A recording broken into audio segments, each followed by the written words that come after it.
Yeah, well, thank you for joining us for our session on mid-year reviews. I see a lot of familiar faces, so thank you for making time in the midst of this pandemic and with the approaching polar vortex and snow that we might be getting later today. We appreciate you making time to be here. And if you haven't already, please do introduce yourself in the chat, the district adopted framework that you use, and maybe something you're hoping to learn today or a question you bring that you want to make sure gets answered.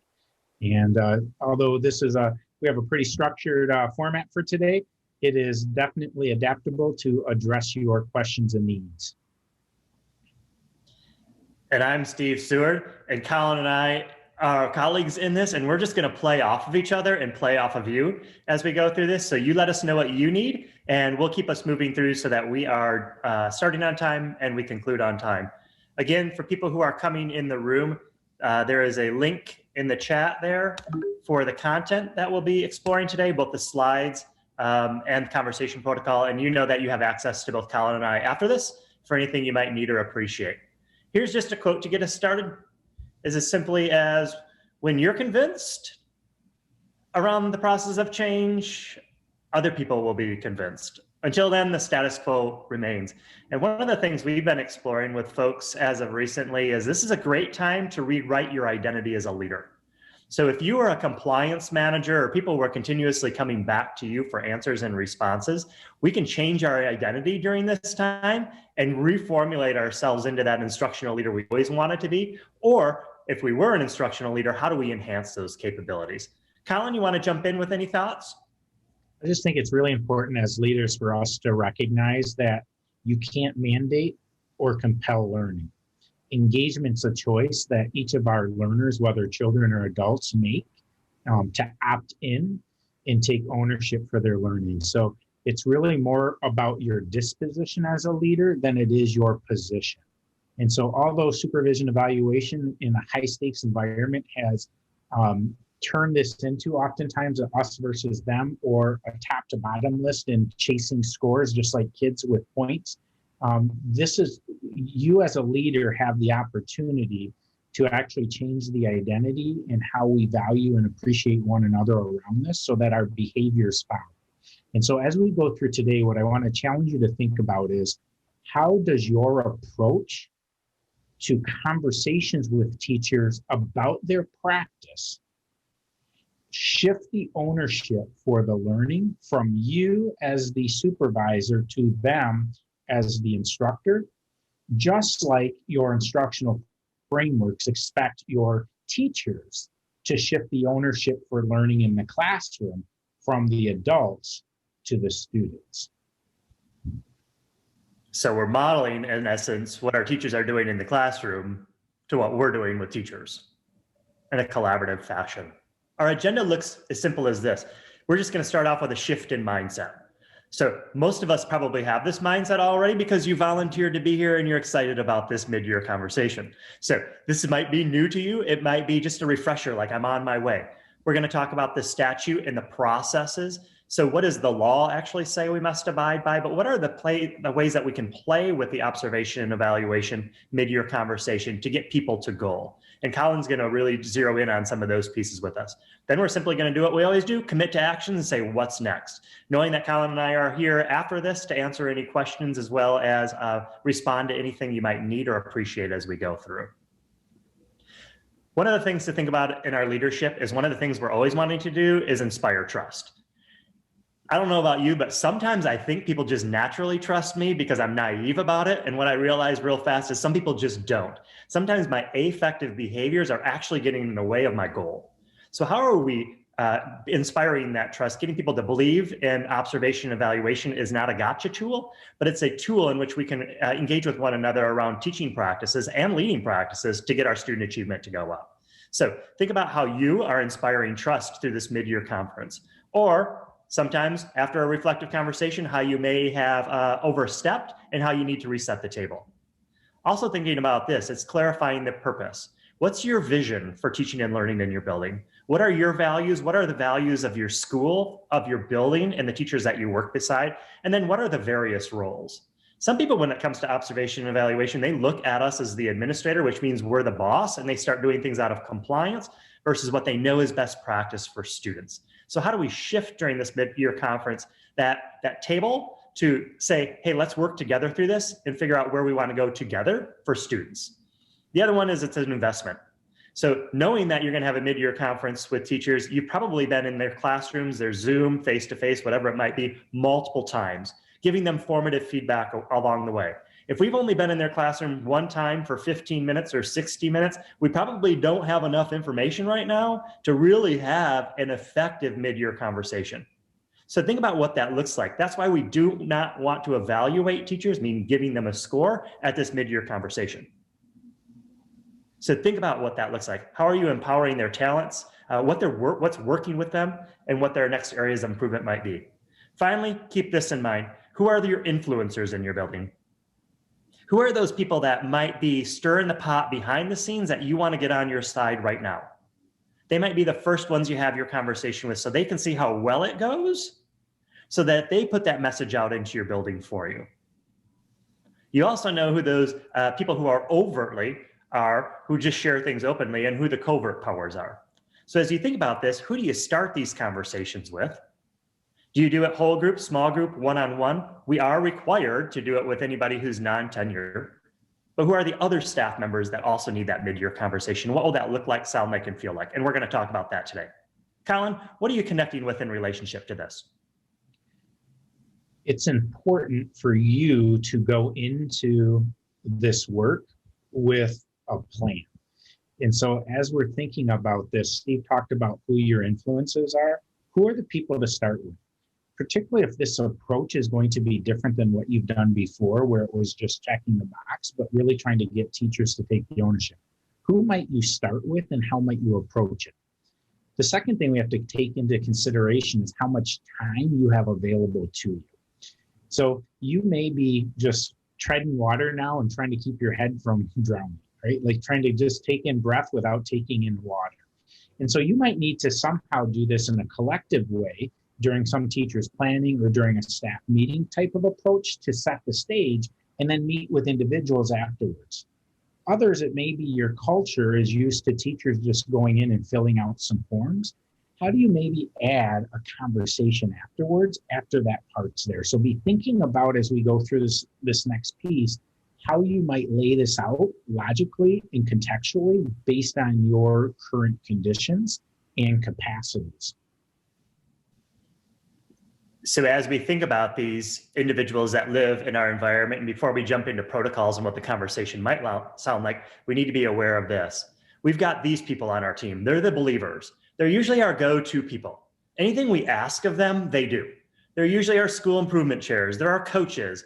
They're our mentors for our other teachers. They're really people typically that think a lot like us and are willing just to go the extra mile until something disrupts their values or beliefs, or until we misstep in some way and then all of a sudden shut down their thinking.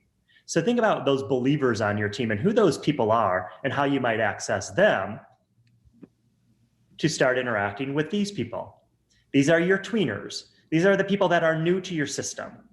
These are the people that might be in your system from another system, but they're learning your cultural norms and patterns of behavior and the cultural norms and patterns of behavior of those in your institution. These people we want to pair with the believers, because whoever they begin to pair with is who they begin to behave like. In the same context of if you have been in your building for 3 to 4 years, your behaviors in your building of the adults are directly related to your behaviors and your effectiveness that's going on with those that you interact with. So if we don't like something, let's shift the way in which we behave. Align your tweeners with your believers. There's also these people. They're survivors. These people may be surviving just today. Like it's just a rough day. Something happened this morning that didn't go right. It might be because they have been a survivor for the past 3 weeks because they had to go back to virtual learning versus face-to-face. It might be somebody that's going through some life changes, whether it's a divorce or a death, and they might be in a survival mode for a month or 2 months or 3 months. And then there's the people that are just day-to-day survivors. Mohammed's research says this is like 3 to 5% of your team, but it's also often the ones that our mind goes to first. So some people are survivors short-term, some people are survivors long-term. They're just surviving day to day to get by. You know who those folks are too. They just need different avenues through these conversations to help them get to goal. Finally, there's these folks, and there's nothing wrong with any of these. So keep that in mind. They're just the people that live in our environments, and how do we use them and work alongside them to get us all to goal? They're the fundamentalists. I've done this before. Let me close my door and do it the way I've always done it. Let me do my thing and stay out of my way. Why do I have to have an observation or a mid-year conference? I'm doing my job. Just let me do it. So think about those people on your team, because these people on your team are what grow us stronger as leaders.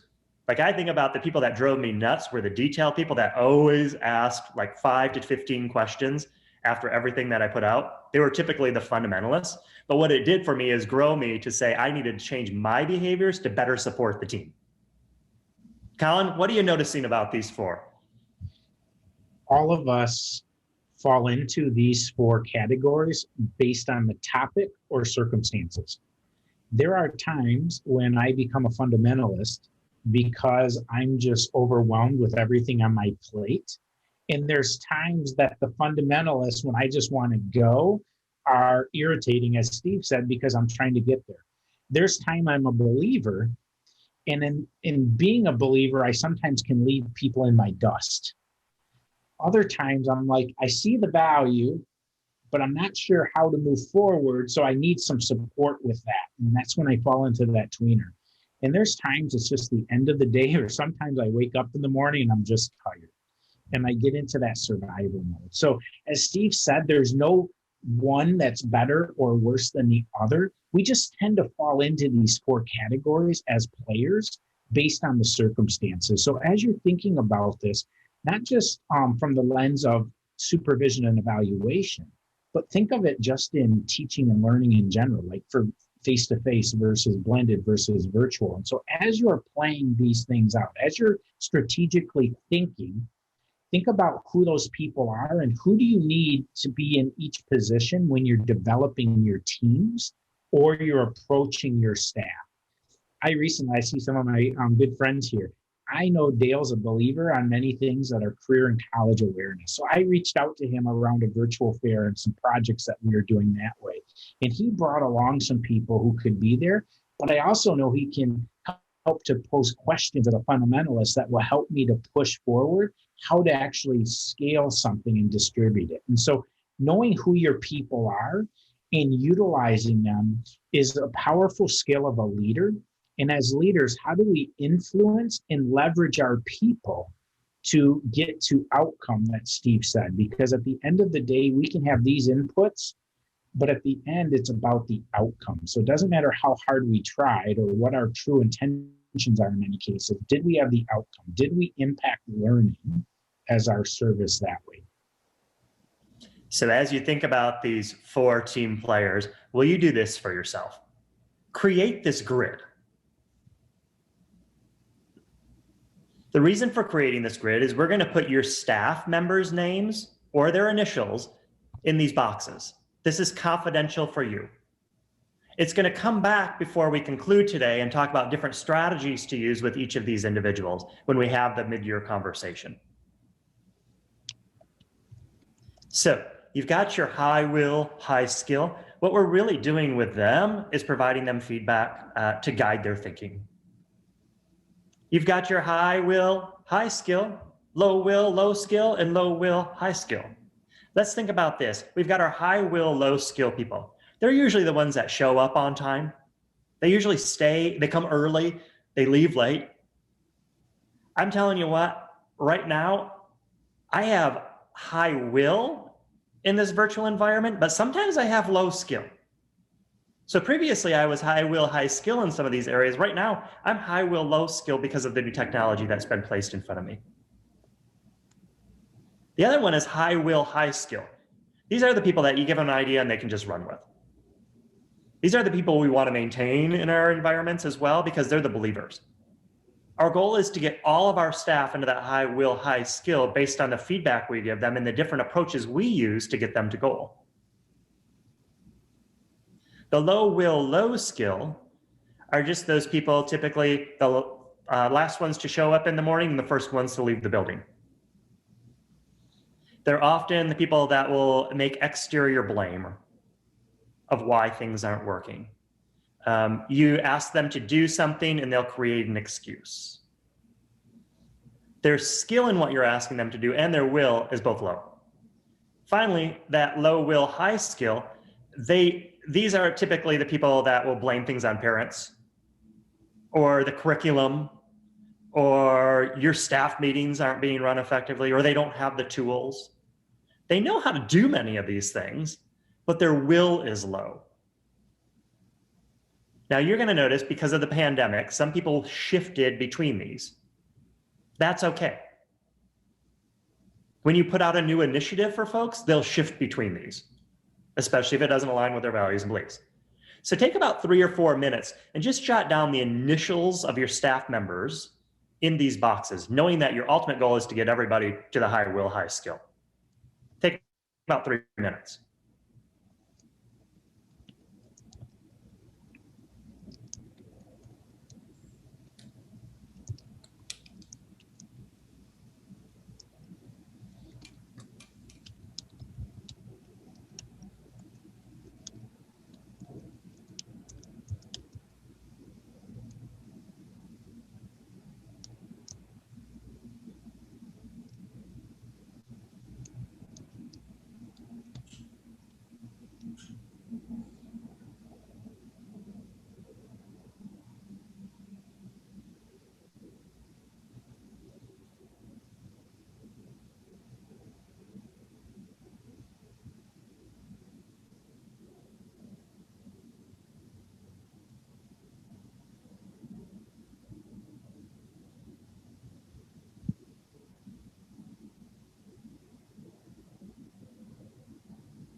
We'll take 1 more minute. If you're finished, go ahead and circle the individual's names who you want to start the conversation with first. So who are your first people that you're going to have that interactive mid-year conference with? So go ahead and circle those folks. Also, if you have a chance, Colin put something in the chat for you. So make sure that you read that. Take about 1 more minute.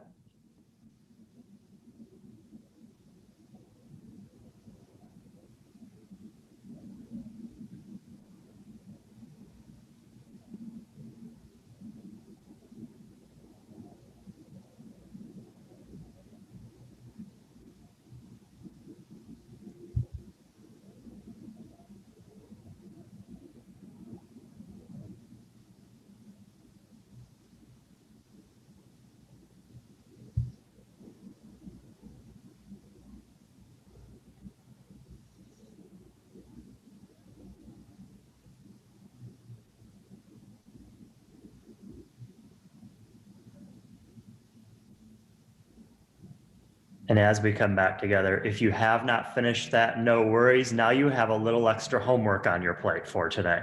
So go ahead and if you want to keep working on that as we go through these next pieces, feel free to do that. If you want to push it to the side for a moment, and we're going to go on to a few key ideas and then the statute, and then we'll talk about the processes and protocols to put in place for this mid-year conference. Colin, you want to talk about some of these key ideas? Yeah, oftentimes as I field phone calls or engage with practitioners in the field like you, with boots on the ground, misconceptions and misunderstandings surface. So a couple of key ideas that I wanted to review before we get into process with you is specific to common misconceptions and misunderstandings. First and foremost, a mid-year review is not an evaluation. Okay? We know that rating does not improve learning. Rating just provides a status of where you are at a single point in time. So nothing in the statute requires you to rate the teacher based on your rubric that's there. It's better, as we know from working with students, to take a more formative approach where we're asking about where their practice is and what evidence supports that practice. If we want teachers to own their learning, their own inquiry around this work, we need to avoid assigning a rating because that takes the ownership to us. For those people who are more fundamentalist or are looking at it from survival mode, they can then blame you for the lack of impact on their practice because they don't own the process. So the first thing I want you to avoid, unless your district requires you to do it, is rating of the teacher. Okay? Secondly, the focus needs to be around their specific performance goals or areas of focus. So in some rubrics, they have more overarching goals that they might do, like improve communication. In other systems, it may be more specific to a row, an indicator, a component of their rubric, like quality of questioning or setting expectations and providing opportunities and support for student talk or student engagement or classroom arrangement. So what you need to be thinking about is your district's approach to setting specific performance goals within your IDP. Whatever's in their IDP or growth plan or professional growth plan or corrective action plan, whatever you call them, the statute doesn't care. It just means whatever you set goals for, make sure that's what you're focused on in the mid-year review at minimum, okay? Secondly, your rubrics provide success criteria. They define levels of success along a continuum from either ineffective or unsatisfactory to distinguished or highly effective, depending on that. Most of the rubrics that are actually all four of the rubrics that are state endorsed have 4 levels of proficiency, okay? But teachers need to work from evidence to define where they think they are in relationship to those success criteria. So when they say I'm basic or if I'm distinguished or highly effective, rather than just saying, okay, thanks for rating yourself that way, summative, ask them what makes you say that, okay? So have them work from the evidence to support their thinking. It's just like a student who takes a position in their writing, they need more than just reasons. They need evidence to support that position.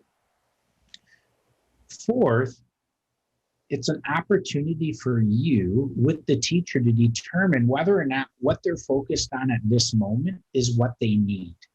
Conditions change on the ground. The military is best known for saying, we have a plan for 40% of what's going to happen, and the other 60% is developed on the ground. The systems are in place. So now that you've started the year, now that we're halfway through, now that we know what pandemic learning's like, what might the teacher focus on now into February, March, April, based on current conditions? Okay, so nothing has to stay the same just because in August we thought this is what you needed. At any point, you have the opportunity and responsibility to work with the teacher to recalculate, to readjust, to set new pieces. The second to last thing that I want you to think about is what specific opportunities for learning do you provide that teacher? It's required that you provide recommendations for instructional coaching and or support. So that could include your observations and feedback is one way of supporting them, that you're going to conduct observations. It could be having them join other teachers' synchronous learning opportunities online, just like Steve and I observe each other within our Zoom rooms so we can learn from one another. It could be, if you're face-to-face, maybe some learning labs. Or it could be taking a course online through a provider around how to meet the social emotional needs of a student, or how to deal with trauma, or how to facilitate restorative practices rather than just kicking kids out of class. So think about what that teacher might need based on their identity of what a good teacher is in relationship to what your rubric defines. And last, at the end of the day, remember your goal. The outcome of supervision and evaluation isn't an effectiveness rate. The outcome, the goal of supervision evaluation and your time spent is to grow a teacher's practice so that that teacher can impact the learning and achievement of each of their students, not just kids who do school well, not just the believers in their classrooms, but the tweeners in their classrooms, the survivors in their classrooms, and the fundamentalists in their classrooms. So on the next slide, there's some specific minimums, knowing that statute provides you the minimum expectations while best practice has some others. So to clarify, a first-year teacher to your district, regardless of previous tenure status, any teacher that was hired going into the 2020-21 school year at minimum must have a mid-year review. Okay. Secondly, any teacher that was rated ineffective or minimally effective last year must have a mid-year review. Okay, so that's the bare minimum. If you don't, you open yourself up to litigation, as this is a prohibitive subject of bargaining. So the only recourse a teacher might have is to sue you and or the district. And through that process, things could get ugly. And so that's the piece that we want to make sure at minimum, first year to your district, regardless of previous tenure status, and any teacher rated minimally or ineffective. Secondly, we know that probationary teachers are often those people who are lower skilled, even if they're higher willed. So it may be in your best interest to meet with all of your probationary teachers as your next phase. So if you're triaging time, as you're prioritizing time, at minimum, first year teachers, those less than effective. If your time permits, the next bucket is any teacher in their second through fifth year probationary. That way, if you get to the end of March and you're determining that even though that teacher may have been effective last year, based on how this year's gone, we're going to non-renew that probationary teacher. By having done a mid-year review, you put yourself in a position not to be challenged in front of your Board of Education. So as you think about a probationary teacher, anybody in their first 5 years of teaching, or if they were tenured in another Michigan district, their first 2 years, I would encourage you to make sure you do mid-year reviews with that. As you go to the next slide and think about the statute, think about the purpose for the mid-year review. Secondly, think about the process. So the requirement is that you review student achievement data. Student achievement data may be qualitative, so you could be looking at proportion of students engaged in talking class. You can look at proportion of students who engage in asynchronous or synchronous online learning. You could be looking at the quality of students writing, or you could be looking at your benchmark assessments. This year, all those K through 8th grade, you had to do some type of benchmark assessment. You could be looking at that data. You could be looking at running records. You could be looking at PSAT, SAT data. You can be looking at other pieces there. So when you think about student data, qualitative or quantitative is a minimum you need to look at, and their specific performance goals. Secondly, once you've had that or had the teacher reflect on those and provide those to you, meet with the teacher to discuss it. It's important for the teacher to be able to name how their practice has grown over the first half of the year and how it impacted student learning. So I typically prompt teachers at some point in December, January to reflect on the first half of the year. What's the current status of our students in relationship to where they started? How has student learning improved? So by starting with that And what have you done to impact that? When they come to meet with you, they're ready to have a dialogue. And then third, as we get to that next step, then it's thinking about moving forward. So we shift from here's where we were to where we're going. So together, identify what that next area of focus might be and what type of opportunity and support does that teacher need to move from current state to desired state. Steve, do you want to build on those 3 steps? Yeah, can you do something for us, Colin, which would be, can you tease out what that last step means of an improvement plan in consultation with the teacher? What would that look like? So I might ask the teacher, based on where your students are now, so let's say, let me take this even a little more practical. I'm a 9th grade English teacher, and we've been remote for the entire year. And my students have not done the amount of listening, speaking, collaboration, writing that I would have done if they were face-to-face. So knowing where my kids are now, where do I need to get them by June in order for those students to be ready for 10th grade? So as a teacher, I'm saying to myself, I need to get students engaged in more collaborative inquiry around their work. I need to get kids to start talking more around their learning. And then I need to provide them more opportunities to document their thinking and writing. One of the things I've been challenged with is how to do that in Zoom meetings and so on. So how might I, as we go to hybrid, provide more of those opportunities? So now that I know what I need to focus on with my students, what rows of my rubric might I need to look to?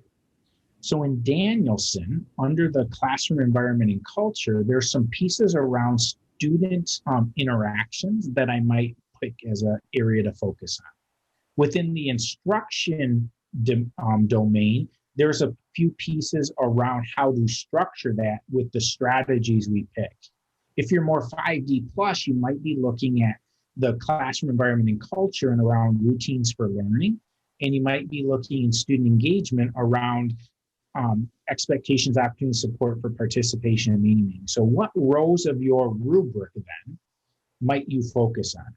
Getting a teacher to identify that and pick out in the rubric where they might add attention, even if they had been rated highly in that in the past. Based on where my kids are right now, I need to put a spotlight on these 2, 3, 4 rows of the rubric in order to have students ready for 10th grade.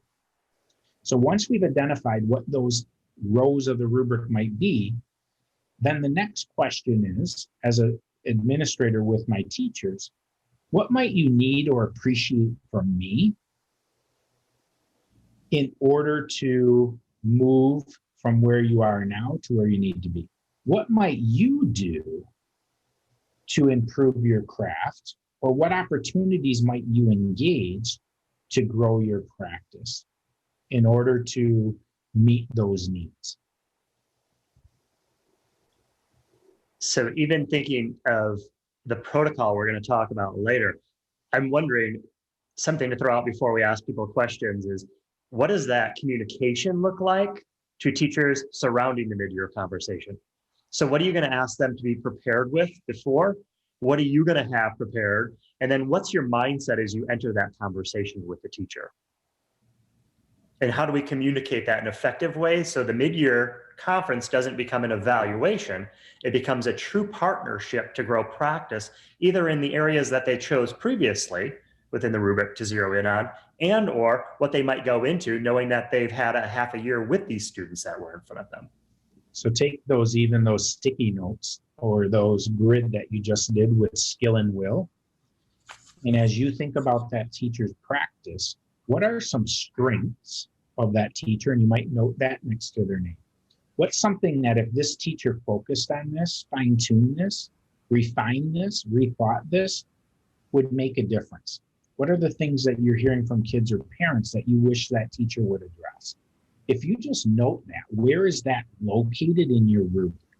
Is it under communication? Is it under classroom environment and culture? Is it under assessment for student learning? So where it resides or falls within your rubric, just write that code, 3B, 1F, CC2. Write that next to their name as homework in preparation for meeting with the teacher. The teacher then could be doing the same thing. What are some areas that I might need to do? So when you have the conversation, you come in with a frame of where you want to go. What questions, clarifications, or ahas are all of you having? Questions, clarifications, ahas. Just take a moment. You can put it in the chat or feel free to unmute yourself.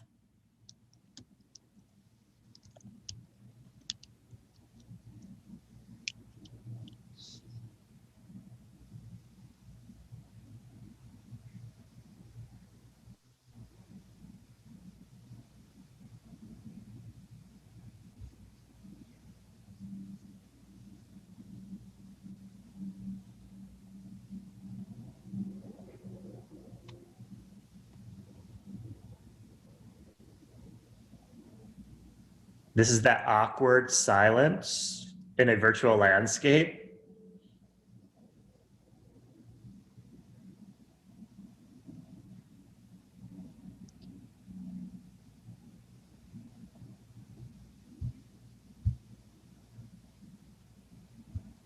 Thanks, Chad, for putting your thoughts in there, and Aaron.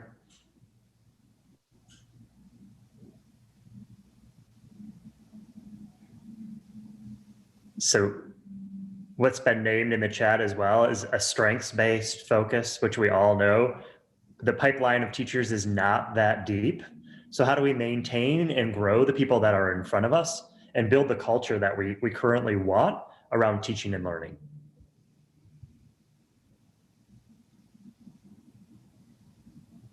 Sean's finding out where most of the teachers fit. The question is, how did the teachers get there then? And what do you need to do to maintain that? Or shift the ones perhaps that aren't in the high skill, high will.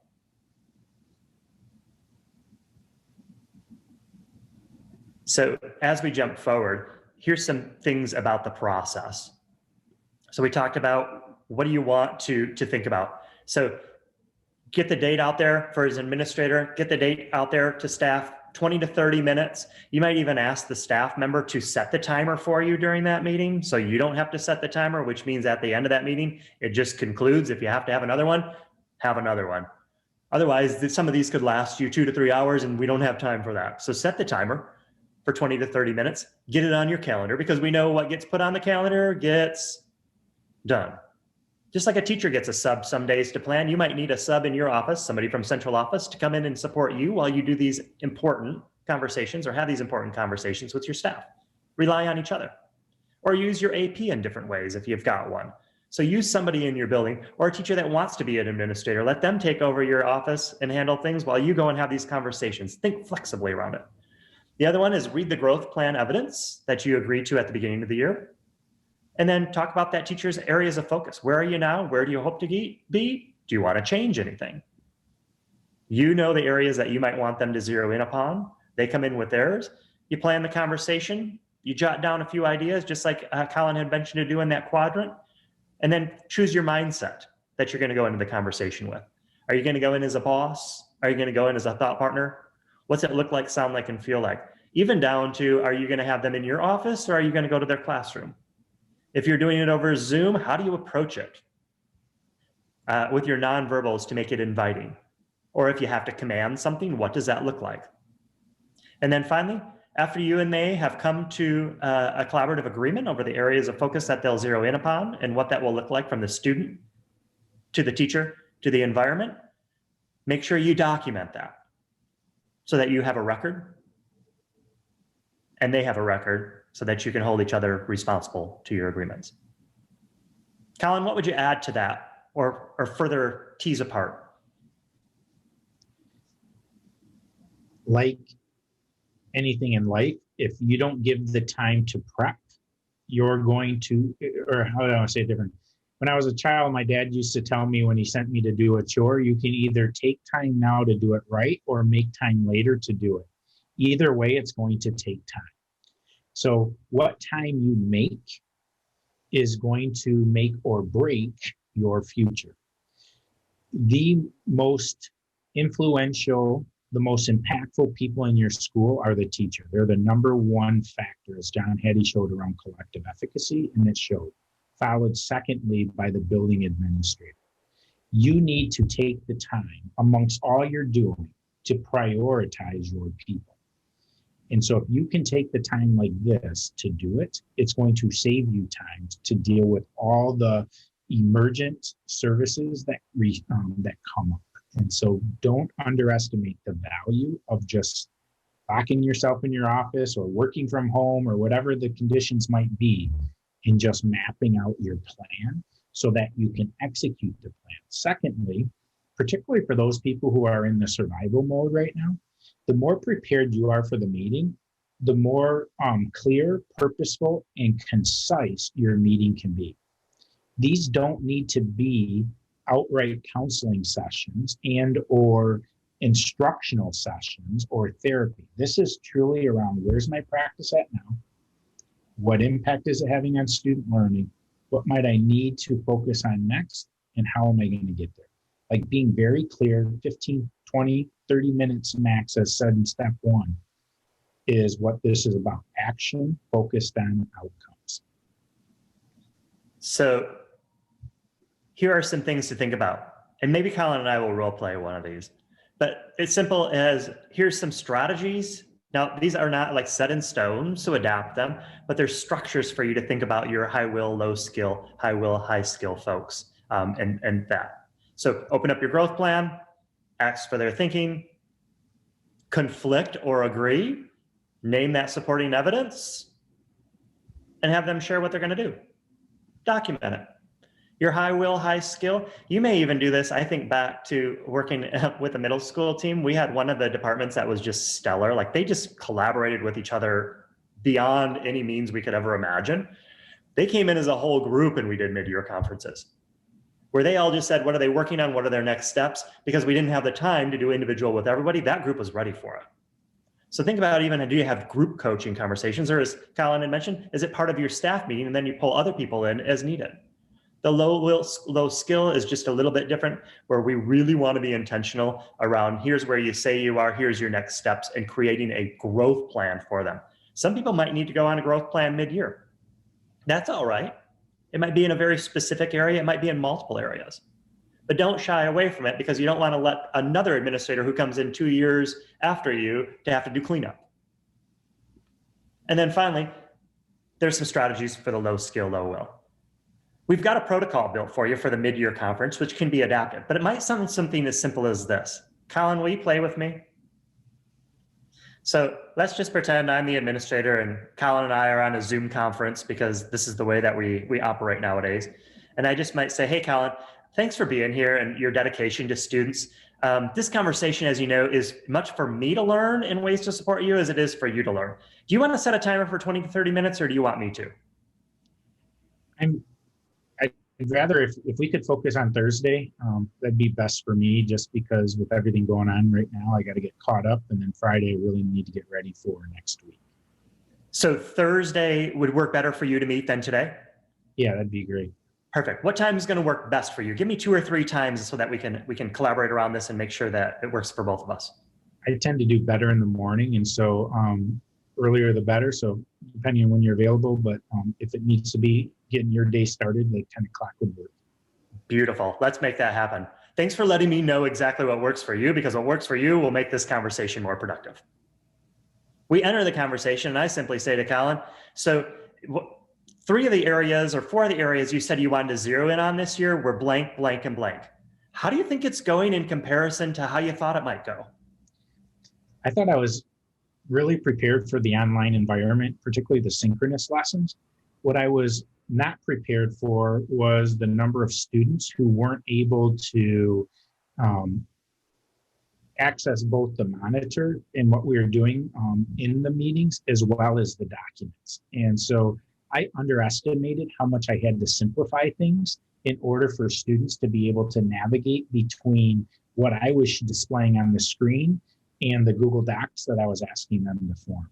I found that I had to fall back to just using the chat function for a while until students were becoming more fluent in just navigating. I underestimated just the navigation challenges that students were going to have. So you really learned that you had to go slow, intentional, and scaffold it given this new environment. Based on that, do you want to keep this as one of your areas of focus, or do you want to explore some others? I'm feeling good about where we are. Our students are navigating pretty well between the system we have and that. What I need to do a better job of is thinking about what could I have students do more asynchronously in preparation for the synchronous times.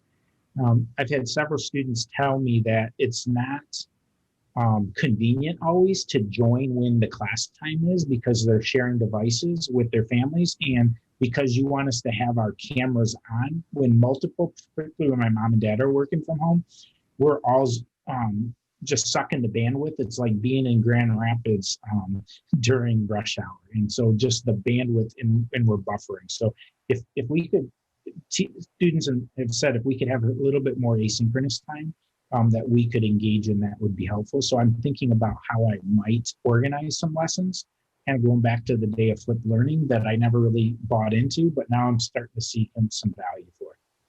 So one of the things you named was you're having success or feeling more successful with how to get students to communicate and provide feedback to go into your next steps. And another thing you might want to explore is some things around curriculum and perhaps designing lessons for that asynchronous zone, which would be an indicator of, and there I would name the indicator within the dimension or within the domain of the rubric, so that Colin has that and we come to agreement that that might be a next area of focus for it. And we're just going to toggle back and forth in these things and then bring up the student data and then leave it with shared understanding of what our next goal areas are. Think about that conversation and how it felt in comparison to, hey, Julie, how's it going? Here's where I rated you. What do you see your next steps are? She names them and then we move out. That's an evaluative conversation. What Colin and I had is something that I actually learned from him. And I'm going to listen from patterns from all of those conversations with all teachers to say, what are the next things that I can train around during our staff development time to best meet the needs of the whole party. Questions, thoughts, connections in relationship to what we just role played, or how that might play out in realities? One of the questions that came up from Kyle was around teachers are often like students in the habit of just tell me what I need to do or tell me what you want. And so oftentimes that's an indication of either low will and or low skill. And so going back to, Steve, if you can fly up to the slide where you had them making their list and it talked about the role or the function of the administrator with that. So put one back. So as he's doing that, Kyle, think about, does that teacher just need to be told? So if I'm really low, one more, if you, I think it is, it has the matrix right after that. There we go. Oh, there we go. So if I'm low skill, low will, I don't know what to do, much less have the initiative to seek out how to do it. So for somebody who's low skill, low will, you do need to be directive. You do need to be explicit, because if you're not, they're not going to do anything. They're the ones who you just have to get off the mark. Like, here you are right now, like, get up, just move. It's like your Apple Watch, your iPad, you've been sitting, move, like simple like that, or breathe. Keeping it like that, because that's where they are. So the more explicit and direct you can be, it's there. Now, if I have a teacher, and this is oftentimes some of our newer teachers, or any of our teachers during the pandemic, because all of us are new, all of us are like adolescents again, all of us are novices again, they just need some guidance. So if you have a teacher who's looking for one thing, but they're ready to go forward, guide them by giving them 2 or 3 things to consider. So if I'm looking at the scenario that Steve and I role played, you might say to them, knowing that you use Google Meets or Zoom or Teams, and you have OneNote or Google Doc, how might you get students to share their thinking beyond the chat? In a Google Doc, in a Kahoot, or in Class Meets, or whatever that or a Flipgrid or a Jamboard? Which of these might work best for you? Or if I have somebody who has been using the same just turn and talk all the time, here's 3 formative assessment strategies, or here's 3 visible thinking routines: connect, extend, challenge, opportunities, benefits, barriers, think, pair, share, or whatever. Name those, shape reflections. Which of those do you think you might adopt? So by giving them, you're stretching. Whereas if I have somebody who I just need to motivate, knowing that you get frustrated when students just sit there with their cameras off, how might you frame a question beyond just, do you have any questions? How might you use a connect, extend, challenge, or questions, clarifications, aha, or how might you use 3 things you found interesting, 2 things you want to know more about, and 1 question you still have. And giving them the frame motivates, because you're addressing something that's frustrating to them. Versus somebody who's high skill, high will, how you empower them is more like the conversation Steve and I have. Not that I'm always that high will or skill, but in this situation, he says, so what might you do? And I already had the ideas of how I could grow. So it's really looking and reacting as an administrator based on what the person in front of you is asking for, and giving multiple options without overwhelming, so that they can choose between those, so it doesn't become compliance. It becomes their drive with their students to move achievement forward. And as a follow-up to that, Kyle's question was around that experience. I just want to see, oftentimes that's an indication of low skill in not knowing what success looks like. Just like in the classroom, we want learning targets with success criteria that help them understand. It might be that teachers need more clarification of what success looks like. The rubric's not clear enough to them. So just like Steve and I didn't assume you knew what this conversation would look like because we put text on screen, we gave an example of role playing for you. So it's not that you don't have the skill or the will as an administrator participating in mid-year reviews. It's giving you a model, an example of one type of conversation. And so if teachers are asking for that, think of it less as a challenge to your authority and think of it more as a challenge for you to teach. It's your opportunity to provide instruction rather than your opportunity to defend a role of the rubric. So as we jump into this protocol, one last thing to bring up, sorry, I can advance my slides. One last thing to think about was when Colin and I started virtual teaching, probably like most of you, I forgot everything I knew about collaborative strategies and nonverbals. He watched me in action. He didn't come at me and say, Steve, why are you not doing this? He said, Steve, what are all the things you recall about what you did in a face-to-face in relationship to protocols and in relationship to talk structures and your nonverbals? Instantly, it recalled for me what I used to do, and I'm like, oh my gosh, you're totally right, but I'm not applying it here. I needed a coach on the side and a guide. I didn't need somebody to come in and tell me that I was not highly effective. So think about that. He set up the tone for me and made me self-directed simply by his words. So will you do this for yourself?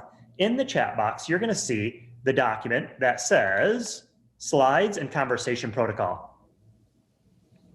This conversation protocol is used or designed for you. You may share it with your teachers to say, here's what the conversation might sound like. I wouldn't say will, because then they're going to think it's going to sound exactly like this. But here's what the conversation might sound like when we engage with each other. If you've got a high skill, high will teacher, you might even ask them to record one of these with you and send it out to staff, so they have a visual of what this conversation is going to look like. And again, like a model example. So will you do this? Take a few moments. We have about 5 minutes left. Take about 3 minutes just to look at this document and just adapt it for what you might think would work with your rubric or your current ways of working, and then what you might want to stay mindful of.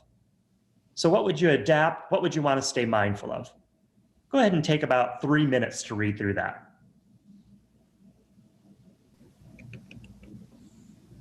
Colin, you want to take us home? Yeah, thank you for making time to be with us today. We know this is the essential work of building administrators on top of all you're doing day to day with contact tracing and making sure that needs of our teachers and students met.